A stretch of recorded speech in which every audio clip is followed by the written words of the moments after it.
mengatakan, wa wassaynal insana biwalidayhi ihsana.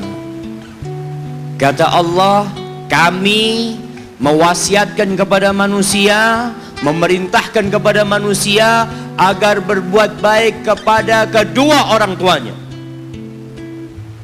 Jadi yang nyuruh antum berbuat baik itu bukan paman antum, bukan ustadz, tapi Allah. Allah perintahkan kepada kita untuk berbuat baik sama orang tua, walaupun orang tua antum kafir. Ada sebagian pertanyaan yang kadang-kala datang mengatakan, ustadz, buang sama orang tua ana dulu ustadz. Ana punya bapak menceraikan ibu ana.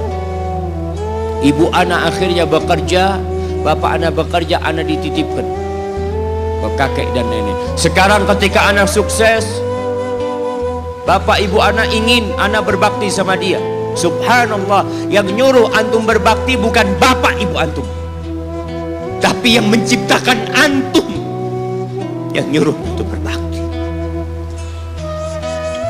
Cukup tubuh antum itu berasal dari darah orang tua antum. Lalu antum berpikir gak mau berbakti sama orang tua. Yang orang tuanya jahat sama dia, merasa dizalimin sama orang tua. Orang tua anak pilih kasih ustaz, orang tua anak seperti ini seperti itu.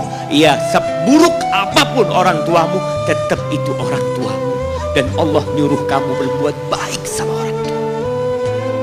Wallahi jamaah, ada seorang syekh cerita dalam salah satu ceramahnya, cerita tentang seorang dokter perempuan di sana, di Arab sana. Ada seorang anak lelaki bawa ibunya masuk ke dokter ini. Subhanallah, ibunya ini gila, anak-anak muda belum nikah, dia bawa ibu. Nanti ibunya tersenyum sendiri, ketawa sendiri. Masuk ke ruang dokter itu, mejanya dokter diputerin sama ibunya. Anaknya minta maaf ya dok, kata dia, sekali-kali nanti ngeliat di televisi dokter itu ada gambarnya Ka'bah. Ibunya ngomong, nak kau bukan nak ngomong, kamu bohong mat kau bohong sama ibu, katanya mau dibawa umroh ibu, kata dia. Nanti diludahin anaknya, digigit anaknya, nanti kerudungnya ibunya terbuka, dipasangin lagi.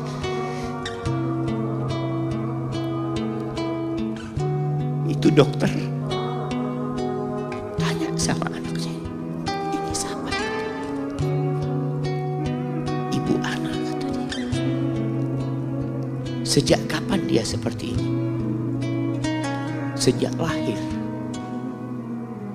Loh, terus gimana engkau bisa lahir? Iya, sama kakek anak, ibu anak dinikahkan, tapi 10 bulan diceraikan. Ya karena seperti ini, anak lahir dari rahim ibu. Dan seperti ini kelakuan dia, kata dia. Engkau berbakti sama dia, kata dia. Dia kan gak kenal sama engkau. Iya, dia gak tahu sama anak, tapi Allah tahu kalau dia ibu anak. Tahu kalau dia ibu anak. Anak harus berbakti. Ditanya, ibumu sakit apa? Ibu kena gula, kata dia. Kasih resep, itu dokter cerita, pasiennya keluar, ditutup pintunya. Dokter ini nangis. Dia mengatakan, ana sering dengar ceramah tentang birrul walidain, ana sering mendengarkan tausiah ustaz tentang berbakti kepada orang tua, tapi ana baru sekarang melihat kebaktian seorang anak sama orang tuanya. Ibunya gila, dia tetap berbakti. Dan dia mengatakan, iya ibu anak gak tahu sama anak, tapi Allah tahu kalau dia ibu anak. Dan yang ngasih wasiat supaya kita berbakti sama orang tua itu Allah, jemaah. Apapun yang dilakukan orang tua kita,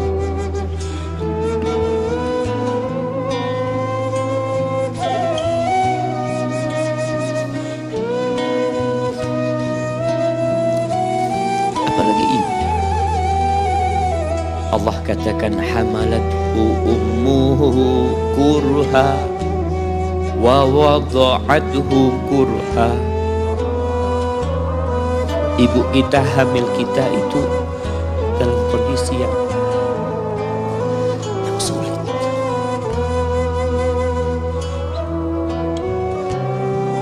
Ada ibu yang harus bed rest demi anaknya lahir. Demi kita lahir, ibu kita itu bed rest. Capek dikit keluar darah. Ada yang harus hamil kita dalam kondisi dia ditinggal sama suaminya. Dia harus cari nafkah sendiri. Ada yang harus muntah-muntah demi kita. Allah.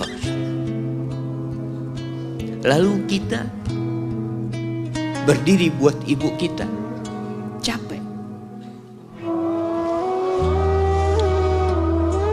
Diceritakan seorang, ya kita semua tahu cerita tentang 3 orang yang masuk ke dalam gua. Kemudian gua itu tertutup dengan batu yang mengelilingi. Lalu mereka bertawasul dengan amal soleh mereka. Salah satunya yang mengatakan, ya Rabbi, Allahumma, ya Allah, aku punya 2 orang tua. Aku punya 2 orang tua. Yang aku senantiasa memberikan susu kepada keduanya sebelum keluarga yang lain minum susu. Dia sudah menikah, dia sudah punya istri, punya anak. Pada suatu hari, ya Allah, aku kejauhan cari rumput. Sehingga aku balik dalam kondisi orang tua sudah tidur. Maka aku pereskan susu buat keduanya, ya Allah. Allah tahu, tapi dia mau cerita sama Allah. Dia ingin tawasul dengan amal soleh dia. Lalu aku taruh di wadah. Aku datang ke bapak ibuku, mereka tidur. Maka aku berdiri di hadapan kedua. Jamaah, bukankah bisa dia taruh di sebelah meja ibunya susu itu? Dia ambilkan meja, taruh di sana, dia bisa tidur. Dia sudah berbakti sama orang tuanya dengan seperti itu. Tapi anak ini tidak. Aku berdiri, ya Allah, aku gak ingin membangunkan keduanya. Dan aku terus berdiri, aku pegang itu susunya. Sampai mau subuh bangun, aku serahkan kepada kedua. Anak-anaknya nangis minta susu. Kata dia, lah, sampai bapak ibu aku minum. Kalian jangan minum. Kita kadang-kala sudah menikah lebih peduli sama istri kita, lebih peduli sama anak-anak kita. Nggak ada hadis yang mengatakan anak itu pintu surga, ya. Yang ada itu orang tua pintu surga. Kita peduli sama anak-anak kita. Beli oleh-oleh buat istrinya. Ditelepon istrinya mau apa, kepingin apa. Pernahkah kau telepon ibumu? Tanya, Umi kepingin apa, Umi? Ana lagi dalam perjalanan, Umi. Jangan. Itu anak, Masya Allah. Dia berdiri. Kenapa dia kuat, jamaah? Karena dia tahu Allah yang nyuruh dia berbakti. Mungkin tidak ada yang melihat berdirinya dia, tapi Nabi ceritakan berdirinya dia. Dari malam jamaah sampai pagi. Berapa jam dia ingat, ibuku hamil aku 9 bulan. Capek. Ana semakin tahu dengan tugas besar seorang ibu dan pengorbanan seorang ibu. Setelah Ana menikah, setelah Ana tahu bagaimana istri Ana hamil, ketika dia harus tidur gak enak, makan muntah aja, Ana melihat istri Ana sampai lemes dia. Ana ingat begini ibu Ana hamil. Lalu kita lupa, ya, kita sok sukses. Mungkin engkau lebih sukses dari orang tua, tapi kalau nggak ada bapak ibu, engkau nggak akan pernah lahir di muka. Allah ceritakan ibunya hamil dia. Wa wada'athu kurha, dan melahirkannya dalam kondisi sulit. Kadangkala perut ibu kita itu disobek. demi kita keluar dari perut ibu kita. Antum meninggalkan luka di ibu. Itu dijahit. Kalau antum anak ketiga, Allahu Akbar, berapa kali dibelah perut ibu kita aja. Tubuhnya jadi jelek gara-gara kita. Tapi dia gak peduli, yang penting antum lahir dengan selamat. Kalau ibu kita dikasih pilihan, ini gak bisa diselamatkan, salah satunya akan meninggal. Kira-kira apa kata ibu antum? Ya, gak apa-apa dok, selamatkan bayinya dok. Gak apa-apa dok, biar dia lahir dok. Subhanallah. Berapa banyak ibu yang meninggal dunia ketika dia melahirkan anak. Wa hamluhu wa fisaluhu 30 syahra. Hamilnya dan menyusuinya itu 30 bulan. Artinya bukan ketika antum lahir selesai lelahnya ibu kita. Memang ketika antum lahir dengan selamat, Allahu Akbar, ibu itu lupa dengan rasa sakit dia 9 bulan. Ibu itu lupa dengan jeritan dia mengeluarkan kita ketika kesakitan. Itu lupa. Dia tersenyum, dia bawa anaknya, ditaruh di dadanya. Allahu Akbar. Kalaupun ada air mata yang menetes, itu air mata kebahagiaan orang tua dengan hadirnya kita di muka bumi ini. Lalu kita bisa berjalan. Kita gak bisa apa-apa lahirnya. Allah rekam kebaikan ibu kita. Kita disusui sama ibu kita. Berapa bulan? 2 tahun. 24 bulan disusui. Mungkin ada yang kurang, mungkin ada yang lebih. Tapi yang jelas kondisi kita tidak bisa berbuat apa-apa. Kita hanya bisa menangis, jemaah. Antum lapar menangis, buang kotoran menangis. Siapa yang datang membersihkan kotoran antum? Ibu antum. Yang gendong antum siapa? Ibu antum. Dia susui. Subhanallah, sampai anaknya agak besar sedikit, diajari bicara sama ibunya, diajak ngomong sama ibunya, diajarin berdiri sama ibunya, diajarin berjalan sama orang tuanya. Allahu Akbar. Kemudian ketika antum sukses, antum berangkat ke luar negeri, antum berangkat ke luar kota, meninggalkan kedua orang tua antum, boleh, asalkan dengan ridho orang tua antum.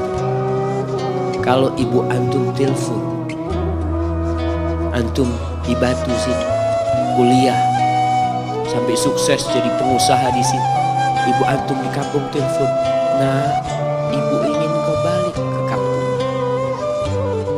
Jangan pernah mengatakan, bu anak kerjanya di sini ibu, saya ditugaskan di sini. Tinggalkan semua pekerjaanmu, pulang ke rumah. Ustaz, gimana dengan istri dan anak-anak anak? Yang ngasih makan istri sama anak-anak antum itu Allah Jalla Jalla. Bawa pulang ke kampung, hidup sama ibu antum. Jamaah, ada seorang sahabat yang izin untuk berjihad, izin untuk mendapatkan surga yang paling tinggi, izin untuk bisa memberikan syafaat kepada 70 dari keluarganya. Kalau dia mati syahid, dia datang kepada Nabi SAW, ditanya, bapak ibumu hidup? Iya, kata dia. Pulang engkau ke sana, fathammal jannah, di sana ada surga. Ilzam rijlaya, engkau tetap di kaki ibu. Ini mau jihad, bukan mau cari fulus, jemaah. Bukan mau cari kenikmatan dunia, dia mau cari surga. Tapi pintu surga yang paling baik orang tua dapat jauh-jauh. Jemaah, Allah, ketika antum nangis di kasur ibu, di dapur lagi masak, dimatikan kompornya, dia datang jumpai antum. Antum lihat, ana sering lihat ketika kajian, bagaimana seorang ibu yang gendong anaknya yang nangis. Dia ingin dengarkan kajian, tapi engkau menghalangi dia untuk mendengarkan kajian dengan baik. Dia harus gendong. Kadang-kala nggak boleh deket-deket kajian. Yang bawa anak tempatnya lain. Dan dia nurut. Engkau ganggu hidup dia dari sejak engkau lahir. Kemudian setelah engkau dewasa, engkau nggak berbakti. Lupa dengan wahamluhu wa fisaluhu 30 syahr. Di masa Umar bin Khattab, ada seorang yang datang kepada Umar mengatakan, "Ya Amirul Mukminin,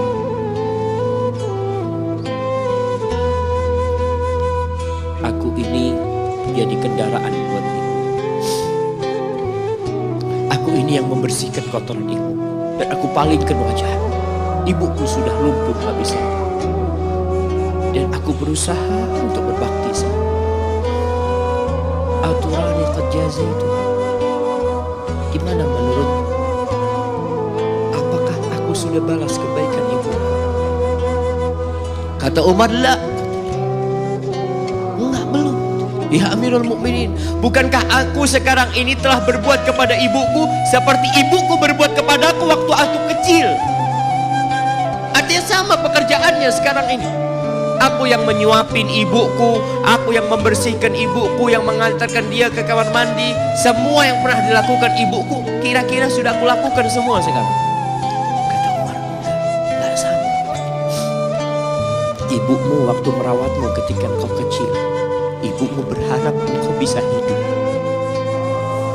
Sedangkan engkau sekarang merawat ibumu ketika sudah tua sakit-sakitan, engkau berharap ibumu mati. Bahaya. Kita kadang-kadang merasa lemah merawat ibu yang sudah tua.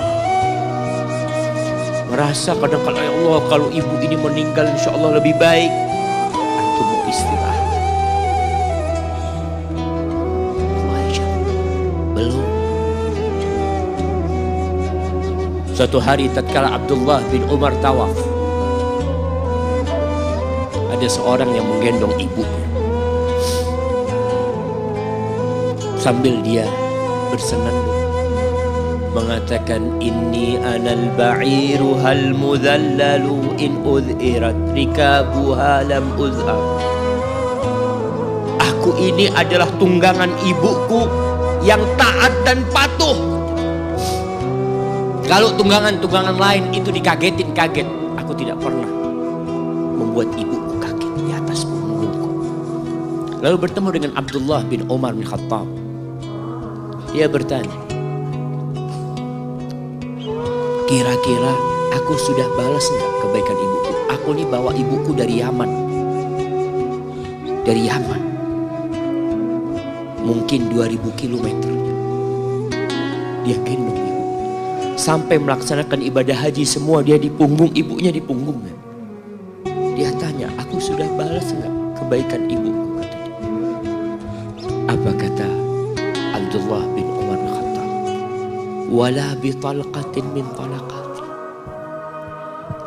Rasa sakit ibumu ketika dia mengeluarkanmu, yang ibu itu kesakitan, satu rasa sakitnya belum engkau balas. Bagaimana dengan kebaikan dia yang lainnya? Tapi engkau telah berbuat baik kepada ibu. Maka kita nggak boleh merasa sudah berbuat baik sama ibu kita. Apalagi merasa sudah balas budi. Na'udzubillah.